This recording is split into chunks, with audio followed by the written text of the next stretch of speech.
don't you wait just another second? You Let can, the you can courtroom- stand there. Just, Yeah. Just let the courtroom clear out. Been many years since I've been up here. May I, Your Honor? Go ahead. Good morning, Justice Medina and other associate justices of the Supreme Judicial Court. My name is Dante Mamalo, and I, along with my associate Brendan Murphy, represent the plaintiff appellant Richard Medina on this case against Dr. Hochberg. The issue before the court is whether the Superior Court motion judge allowed summary judgment on a cause of action alleging that where the physician negligently treated a patient for ongoing seizures, permitted that patient to operate a motor vehicle, did not warn him not to operate a motor vehicle, and as a result, the foreseeable result was a seizure occurred and resulting in a pedestrian being severely injured. It is plaintiff's position that on the Coombs case would squarely fall within this case as far as the liability of the physician to a non-patient. Now, you're just saying that there's a duty to warn. You're not doing anything more than that, right? I'm not exactly, Your Honor. We're not saying as far as control, we're saying a duty to warn, but also there was here more than a duty to warn in the sense that the physician actually advised and informed his patient, who was always following his doctor's advice concerning driving. The physician affirmatively stated to the patient that he could operate a motor vehicle while he had ongoing on many seizures 2 or 3 times a day. He was deteriorating rapidly because of his very serious brain tumor. Had also lost peripheral vision, and that is the reason why our expert who reviewed the records once they were obtained was astonished how the neurologist permitted his patient and told his patient he could operate a motor vehicle under those rapidly deteriorating conditions. but in Coombs, you have the affirmative act of prescribing medications that cause drowsiness. Right. And an alleged lack of warning about that condition and that might affect driving. So you're saying whenever a physician has a patient who has a condition that might affect driving, there is a duty to the entire surrounding public to warn? No, Your Honor, I'm making it a lot more limited. First of all, here there was an affirmative act by the physician telling the patient that he could operate a motor vehicle. That's an affirmative act.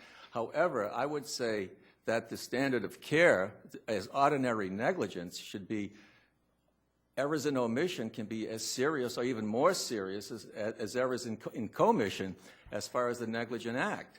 And when one extends that to a reasonably foreseeable danger zone or what's reasonably foreseeable as a result of a direct negligent act, this clearly falls within common law negligence. But there's no unusual principles. But I think one of the troubling things is that there may be a difference in what the doctor thinks is best for his patient and what somebody looking at it might say is incompatible with what might be in the best interests of the public at large. Oh, I totally agree, Your Honor. However, here, the patient himself would have had a direct action against his physician for medical malpractice. We're not saying to extend a cause of action. But that doesn't answer the question, though. In what sense? Well, that the patient may, and there would be an argument about whether it was in the best interest or not, but I think Justice Lank's question is a doctor may reach that judgment that if you say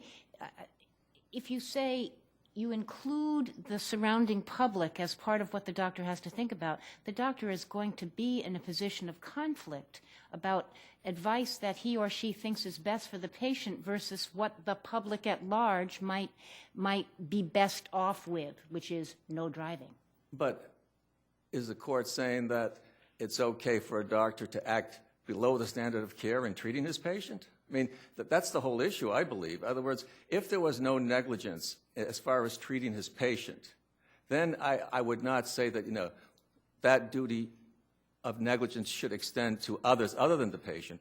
But where you have negligence by the physician and the patient, and it's reasonably foreseeable that the patient, as well as somebody in the foreseeable danger zone, is at risk, that there is no real extension of liability, because the negligent act is already there.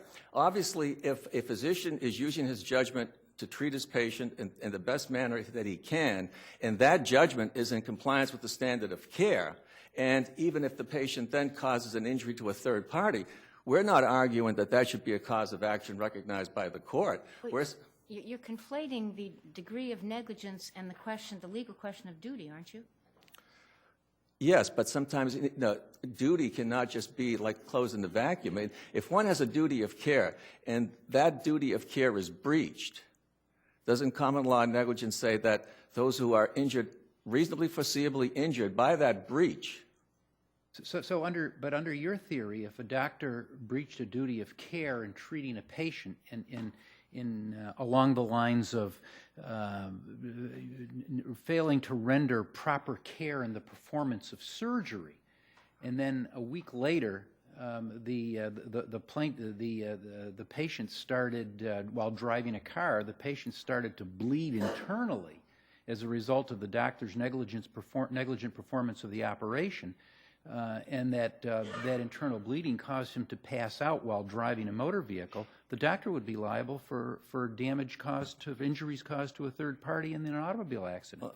I would disagree, Justice, because that is not reasonably foreseeable. I mean, I don't think that on the negligent act of improper, negligent performing surgery, and then days later, there's some type of infection or whatever causes him not to be able to drive a vehicle and causes an injury to a pedestrian.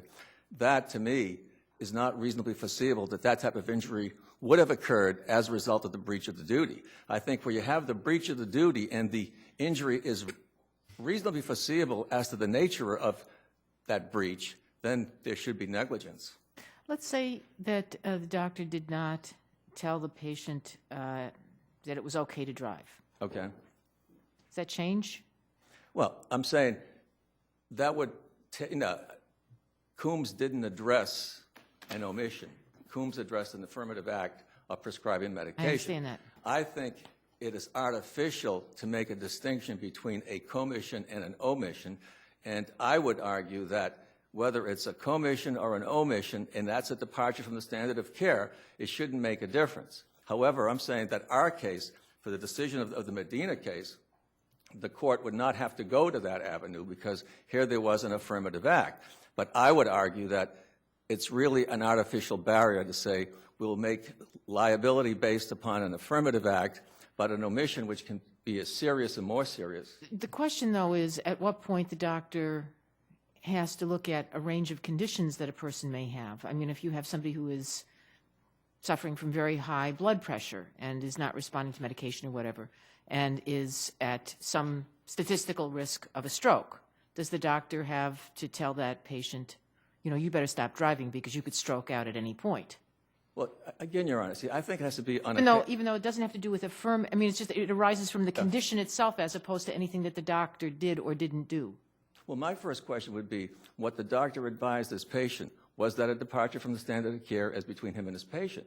And something like that, I would argue, no, it is not, because it's reasonable, the people with high blood pressure can continue to drive, and there is that possibility that, something could happen and cause an accident. But there was no departure from the standard of care by the physician in telling the patient just what he did. How do we know that there's no departure from the standard of care? How do we know that there was a departure from the standard of care here? Because we have an expert opinion who reviewed the medical. So that's all the difference. Just an expert opinion would be enough to make. I think it's enough to, it's enough to bring it forward as far as for a jury determination of fact. However, each case has to be viewed in the sense that, was there a departure from the standard of care by the physician?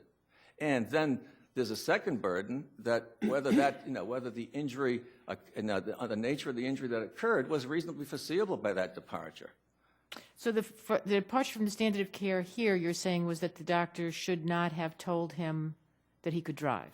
He should not have told him that he should drive, and in addition, he should have warned him, made it clear that driving is not an option for his own safety.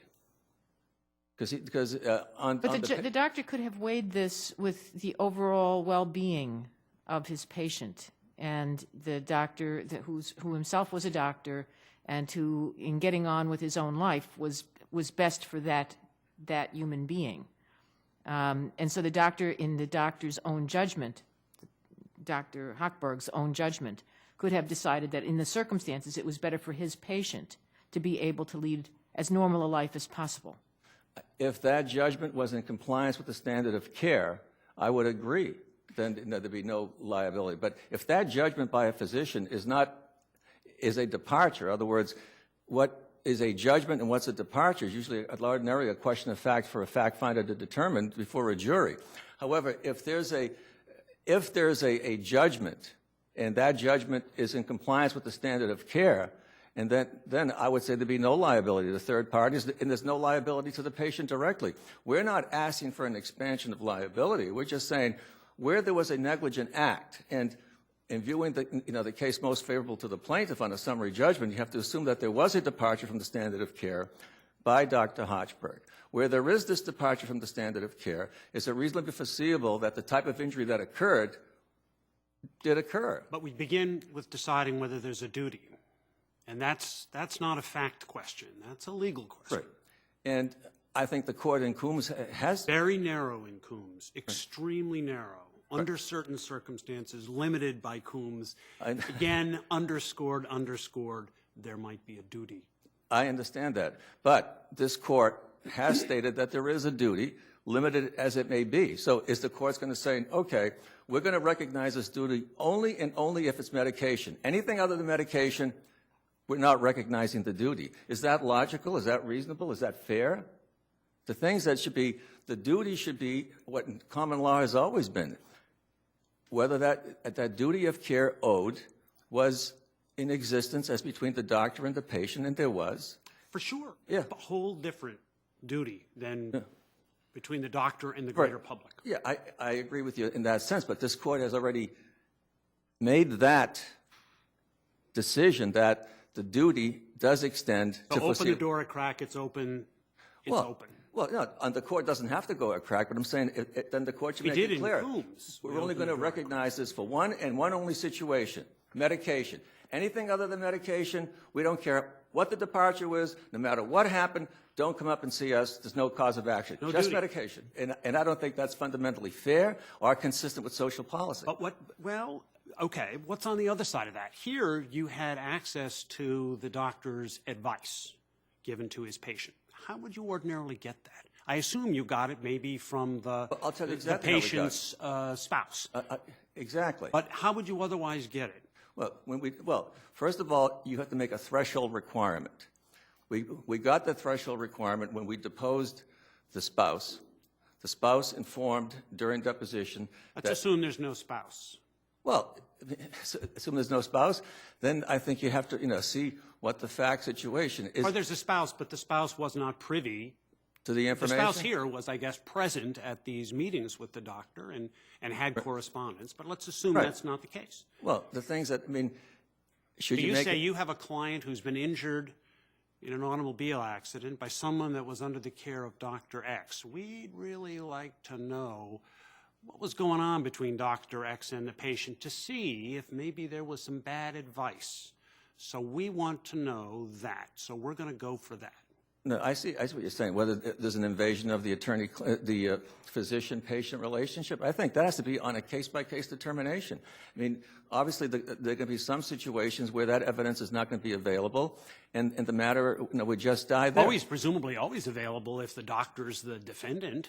Well, not necessarily, because remember now, before you can make a doctor a defendant, you want to have an expert opinion saying that the doctor departed from the standard of care. Why do you need that? I'm sorry. That's in a medical malpractice case, of course. Because this isn't a medical malpractice case. Well, there was a tribunal held in this matter. There was. Yes. The tribunal and post a bond. Well, if you want to do that, but most, attorney, I'm sorry. A lot of attorneys do that. Yeah. They'll post a bond and then conduct the discovery. Well, I find that very few attorneys like to do that, Your Honor, because on medical malpractice cases are very difficult in the Commonwealth to begin with. And you never, as a plaintiff's attorney, you never take one unless not only is there a departure, but a significant departure. And so before you file a malpractice case against an attorney, most attorneys, plaintiff's attorneys who handle these matters, would always want to get an expert opinion rather than just making a broad allegation and post a bond, because it's just not feasible economically or meritoriously. I think it would not invade the physician. I mean, the things that if this court's going to say, okay, from now on, we're only going to recognize this duty with medication and nothing else. Well, okay, if that's what the court wants to do, obviously it can do that. But as I said, I think it's fundamentally unfair. This does not expand liability. Of course it expands liability. It's expanding the liability beyond the patient or his representative to a whole host of people out there. Well, doesn't Coombs do the same thing? Well, you just said it didn't expand liability, so I'm just saying, it doesn't expand liability. I mean, it doesn't expand a cause of action in the sense that you're holding someone liable for an act where there was no negligence involved. It's reasonably foreseeable. Should we tell an architect who faultily designs a ceiling, and it's fine for his client, but some innocent party is walking in and the thing collapsed because it wasn't analyzed correctly? Well, it's too bad, because his duty was only between the architect and the builder. That's not the same thing, and you know that. There are countervailing values, very important countervailing values when it comes to the doctor-patient relationship.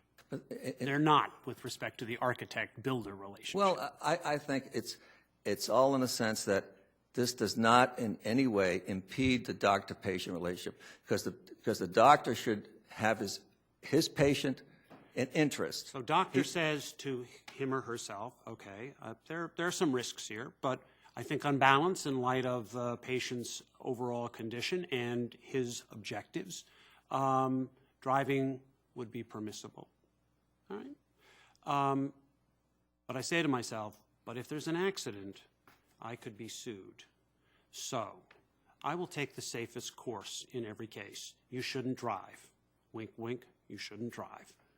Well, see, I think you're going beyond the issue here, because I think what you're saying is that a doctor is going to not be, the facts you gave, a doctor wouldn't be departing from the standard of care to his patient. I think a doctor always has an obligation to his patient, but that obligation to his patient is to treat the patient within the standard of care. I don't want to be sued. I don't want to be sued. I don't want to have to go through the process of being challenged. So in every case, I'm going to warn a patient who's previously had a heart attack, who has high blood pressure, you shouldn't drive. I'm going to put that in my notes, okay?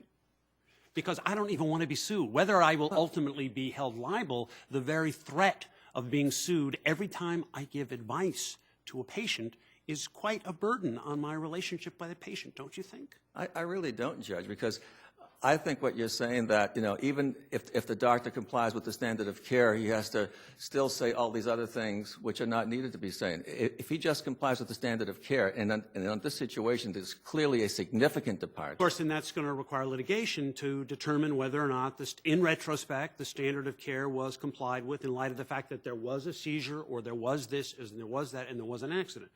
So the liability, ultimately, whether there's liability or not, is an interesting question. But the threat of a suit every time a doctor advises a patient who has a condition that might affect their driving, that's a problem. Well, then, maybe the court should just say, doctors are immune from negligence, and that's the end of it, and no one... Certainly they wouldn't be immune from negligence with respect to their patient, with whom they do have a very specific duty. That's what I'm saying. Perhaps, the court should say, look, from now on, Coombs was a mistake.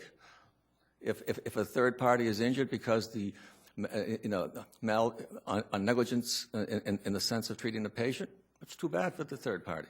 Maybe if the court wants to do that and they think it's in the best interest of the citizens of the Commonwealth, the third party can certainly sue the individual who caused the patient, the injury, which of course they did in this case, the patient. They did, sure, but on the case against the patient, on this situation, is a lot more difficult in the sense because the patient is saying, hey, the doctor told me I could drive. I'm following my doctor's medical advice. Mr. Mumlo, your time is up. Thank you very much. Thank you.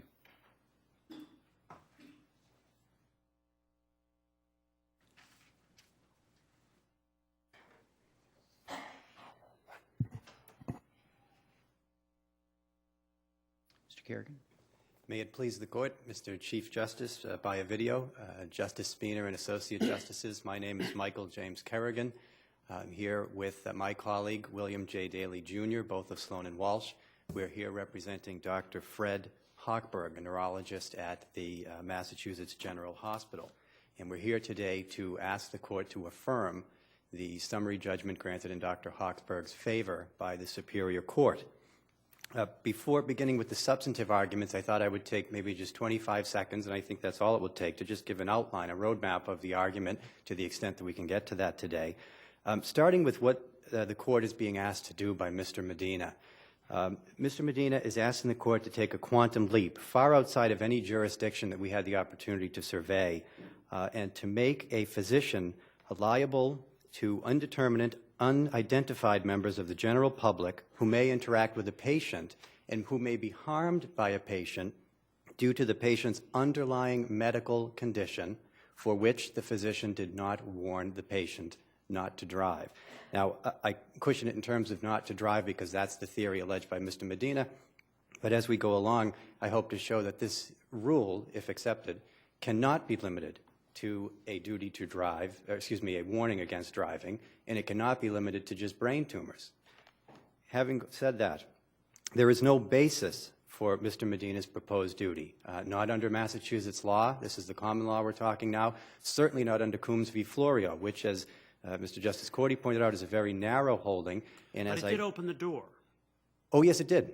No doubt about that, Your Honor. Does this open the door any further than Coombs? In Coombs, Your Honor, it was the affirmative act of prescribing the medication or treatment that was the risk-creating act that led to the court, whether you take Chief Justice Ireland's concurrence or the concurrence by Justice Graney. But don't you have to take the concurrence by Justice Graney insofar as it's more narrow than the one by the Chief I would Justice? agree. Under the Marx Doctrine, Your Honor, I would agree with that, and that is the basis, the most narrow basis on which the plurality, not the majority, based the decision. All would agree that the summary judgment would be reversed in Coombs, but the reasoning, the narrowest grounds are from Justice Graney, and they are narrow.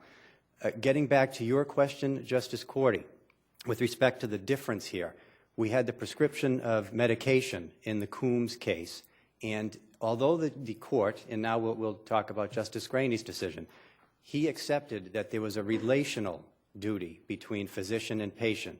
That's opposed to a general duty to the world. A relational duty, and under that relational duty, there is a duty to warn the patient of the effects, potential effects, known from prescription medication, and if that duty is breached, then others who may be harmed by the patient's conduct, suffering from an impairment, may find the physician liable for that particular failure to warn. Now, whether you take either concurrence from Chief Justice Ireland or from Justice Graney, we do know that all were very careful to make great effort to say that this does not impact the physician-patient relationship. There were great countervailing social issues and policy issues that all the justices, dissent, concurrence, were very eager to indicate. They wanted to protect the independent, autonomous medical decision-making of the physician for the best interest of the patient. Is that because the duty to warn in that case overlapped with what the doctor had an obligation to tell the patient? Was clear. The doctor had an obligation to tell the patient about the side effects of this medication. I think and that's so there correct. was nothing additional that was required. Correct, Your Honor. In that, when you have a prescription medication, and this was discussed within the Coombs decision, you have some certainty. You have a pharmacological agent, a product, as Justice Cordy pointed out in his dissent. The law of warning arises out of the law of products. And so here we have a product being administered in the Coombs case. The product has known side effects. We have testing by manufacturers. We have warning labels. And Justice Graney said that the warning must be consistent with the labeling. Essentially, there is a duty. They referenced the Cottam versus CVS case, where the court indicated, and again, that's a prescription drug case, Where there's a manufacturer involved and a warning is given, the physician has the duty to give that Okay, warning. so what I want to get to is if in the Coombs case it was because the duty overlapped, you know, there was no greater duty to warn for this. There was nothing came between the doctor and the patient by that duty to warn because they already had the doctor already had an obligation to warn the patient of the and there would have been it would have been negligence arguably not to have warned the patient. But turning to the facts here, you have a doctor who also does something affirmative according to the plaintiff, which is to tell the patient can drive. Why isn't that affirmative act also something which has consequences? Several reasons. And the first thing I would say to Your Honor is that the context of the physician indicating to the patient that he was able to drive was after the 6-month hiatus required by the RMV regulations. So the legislature, having spoken on the issue, has indicated that patients who sustain loss of motor function or seizure activity, loss of consciousness, may resume driving after a 6-month hiatus, and that was the context in which the advice was given. There is no dispute that the patient did follow that hiatus. But getting to your other question, the duties are different here in the following sense. When you're prescribing medication, as I mentioned to Your Honor earlier, there are known parameters as to what the medication is, et cetera. There's no influence, no affect on the doctor's decision to prescribe because Coombs doesn't touch that. It's only after the decision is made that the duty adheres. The duty is to warn, and that's because of the known parameters of the medication being given. Here, when you're dealing with an underlying health condition, Your Honor, the variables are much, much greater.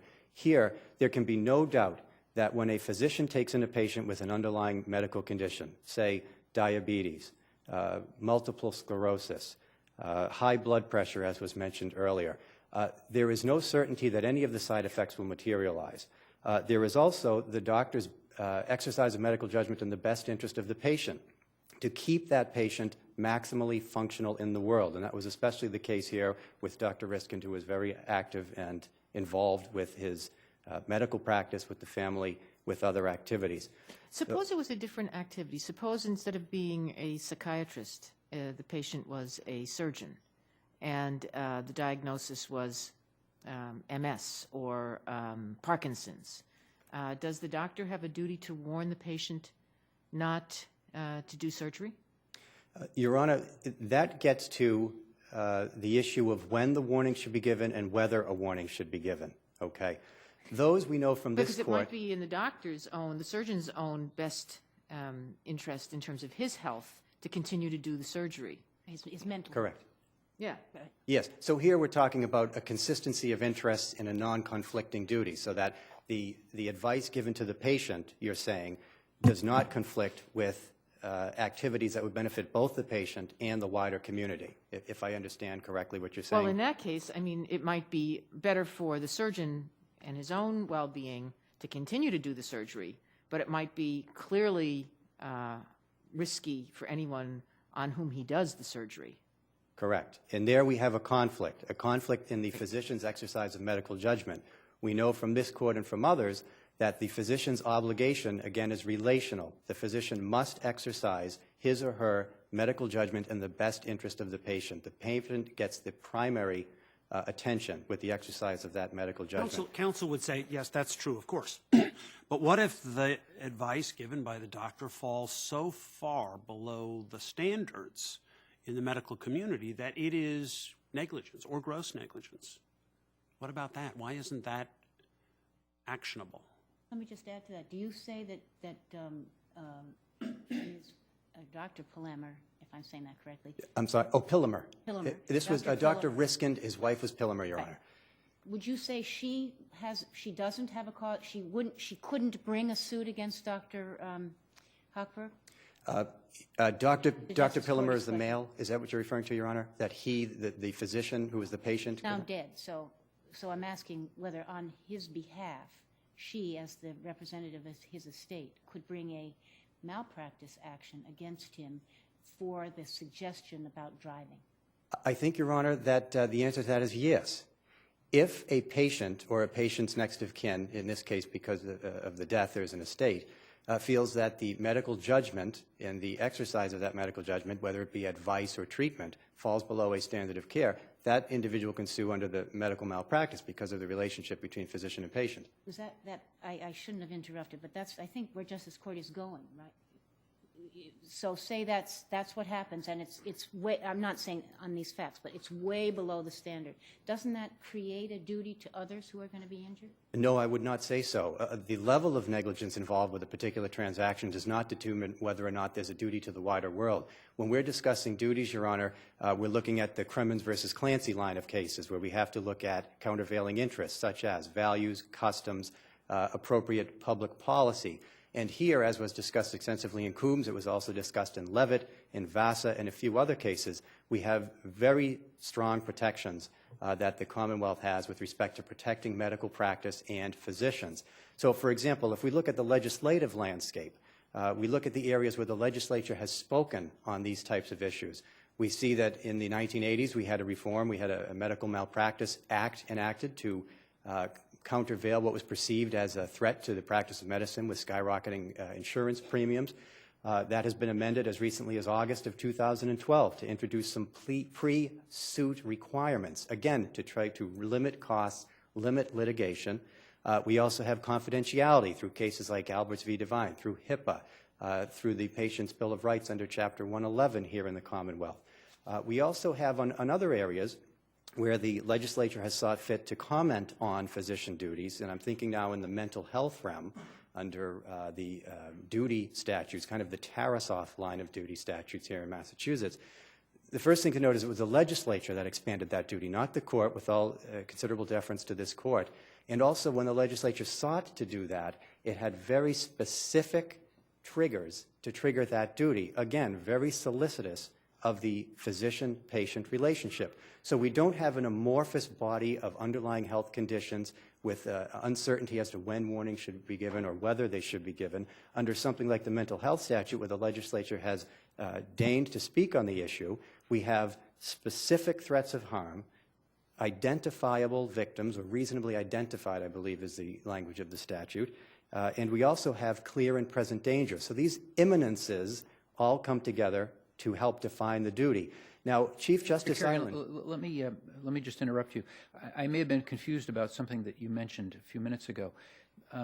Does the doctor have a duty to the public arising out of the Registry of Motor Vehicles regulations that he must advise the patient under certain circumstances or if certain circumstances materialize not to drive for 6 months? No, Your Honor. That obligation. So if the doctor had, the doctor could not have eliminated any conceivable possibility of failure to warn here by simply saying, don't drive for 6 months and then never said anything again. I think that, Your Honor, the question is whether or not the doctor had some obligation via the registry. Here in Massachusetts, unlike other cases which are included in the briefs, there is no such obligation. It's a voluntary surrender of the license. And here again, this is where Mr. Medina's proposed duty flies in the face of what the legislature has said on the issue. The legislature, recognizing the social benefit, indeed the necessity of the production that can be occurred through driving and other similar activities, has, in its wisdom, decided that after 6 months, a patient is allowed to drive again. But you had to have a physician say it was okay. That's exactly right. And the physician does not have a veto power over that, I wouldn't think, but the physician does have to include certain information such as when was the seizure, when was the last event, how was the patient functioning today, is the patient on medication. So there is a requirement that there be some kind of a notice from the doctor saying here is the present state of things, there is no problem with the driving. And the statute, Your Honor, also allows the doctor to give an exemption to say, I feel that. Can the doctor simply complete a medical certificate outlining the patient's current state of health to satisfy the Registry of Motor Vehicles, send that to the Registry of Motor Vehicles, and never say anything to the patient again about driving, leaving that up to the Registry of Motor Vehicles. I believe that's the case, Your Honor. If you're talking about whether the world, the driving public and the pedestrian public, can sue a physician for not following up with the patient, on this issue, I think the answer to that is yes. The patient always has a remedy via the medical malpractice statute and via that route. But no, there is no obligation otherwise. And this is something that Mr. Medina's duty does not seem to recognize, in that a duty owed to the patient is not a duty owed to the world, and that Coombs's decision and the rationales are all consistent in that they attempt to protect the physician-patient relationship and not allow for this liability to the world based on something as uncertain as an underlying medical condition. And the conflicts are rife. Even this own court has recognized that there are conflicts that exist with respect to the timing or the actual giving of the warning. Let me ask you this. Let's go back to the practical problem. A person's injured in an accident in circumstances such as here. The injured person brings a claim for negligence, and the driver says, my doctor told me I could drive. I'm not negligent. I was told, I know I have this medical condition. The doctor informed me that I could drive. And you, or the lawyer for the injured party, gets an expert opinion that that advice was so below the standard of care that it was medical malpractice per se. So what do you do in that situation?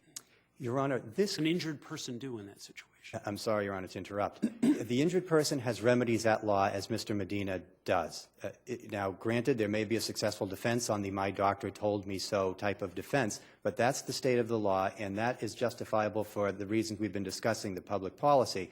But I would also say, too, Your Honor, that this court, it was Justice Graney and Coombs, indicated that there is no second-guessing of physicians' exercise of medical judgment, save for the medical malpractice context. They are just not open to judicial fact-finding.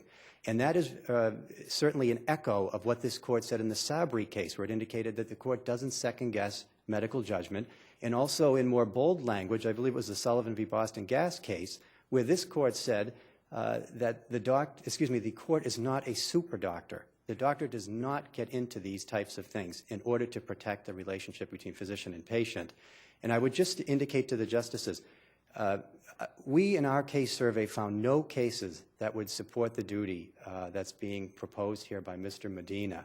What we have seen is a number of cases where the affirmative act of prescribing, say, methadone or Xanax or some drug was the basis for liability. In all the cases where we've seen underlying health conditions, the courts have abstained and said there is no duty.